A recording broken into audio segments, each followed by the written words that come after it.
வந்து பிஜேபியோட அடிமைகள் ஆகிட்டாங்கன்னு சொல்லி அதை பற்றி உங்களை கருத்து சார். ரொம்ப நல்ல மனுஷர் புகழேந்தி. ஈரோடு எலெக்ஷனில் உங்களுடைய கூட்டணி யாருக்கு சார்? நீங்கள் அதை சரி. நாங்கள் தேர்தலை புறக்கணிக்கவில்லை, ஓட்டளிப்போம். யாருக்கு என்பது ரகசியம் சார். அதிமுக சார் எடப்பாடி ஒன்றிய பணியில் தீவிரமாக செயல்பட்டு இருக்கணும், சத்தியரமாகவும் சொல்லியிருக்காங்க, நீங்களும் சொல்லியிருக்கீங்க. இந்த கூட்டணி வந்து இப்போ வந்து ஒன்று சேர்றது வந்து எவ்வளோ காலங்கள் சார் ஆகும்? அனைத்து இந்திய அண்ணா திராவிட முன்னேற்ற கழகம் இதய தெய்வம் புரட்சித் தலைவர் எம்ஜிஆர்களால் உருவாக்கப்பட்டு மாண்புமிகு அம்மாவர்களால் யாராலும் வெல்ல முடியாத இயக்கமாக வளர்த்தெடுத்தார்கள்.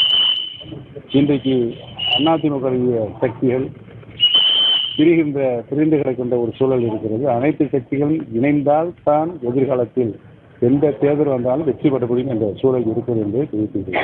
ஐயா, இப்போ ஈரோடு இடைத்தேர்தலில் அதிமுக வந்து போட்டியிடலை, பின்வாங்கிட்டாங்க. அதை பற்றி உங்களுடைய கருத்து என்ன? ஏற்கனவே இது குறித்து நிறைய விளக்கங்கள் சொல்லியிருக்கிறேன். இன்றைக்கு நடைபெறுகின்ற ஆட்சியினுடைய எதாச்சியாகவும் அதிகார துஷ்பிரயோகங்கள் இவையெல்லாம் அந்த தேர்தலில் நடைபெறுவதை வச்சு தேர்தலை அவங்கள் வேட்பாளரை நிறுத்தவில்லை.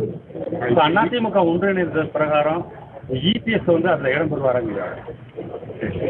இப்போ இடைத்தேர்தலை பொறுத்த வரைக்கும் நீங்கள் வாக்களிப்புன்னு சொல்லியிருக்கீங்க. இப்போ போட்டி போட மெயினான கட்சி வந்து டிஎம்கே இருக்காங்க. அப்போ நாம் தமிழர் தான் இருக்காங்க. இப்போ நாம் இறுதிப்பட்டியல் வரட்டும்.